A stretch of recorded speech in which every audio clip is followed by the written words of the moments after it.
আমার তো খাওয়া দাওয়া কমপ্লিট হয়ে গেছে সকালবেলা। তো এখন আমাকে বললো যে ছাড়াতে।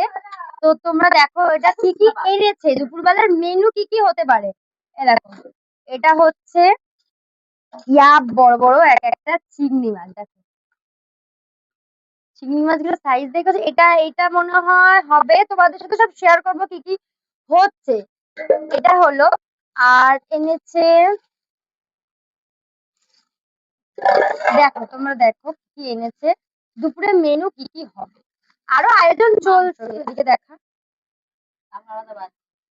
এই যে এগুলো মাংস, এগুলো কি চিংড়ি, এগুলো হচ্ছে গলদা চিংড়ি। দেখো তোমরা, এটা হচ্ছে গলদা চিংড়ি, বড় বড়, খেতে যা টেস্টি লাগে এই চিংড়িগুলো, একদম দারুণ। এই যে চিংড়ি মাছগুলোকে এখন ছাড়াবো, মানে বড় বড় তো চিংড়ি মাছের এই এই খোলাগুলো দিয়ে যেন তোমরা বেটে বড়া খেতে পারবে, খুব ভালো টেস্টিও কিন্তু হয়।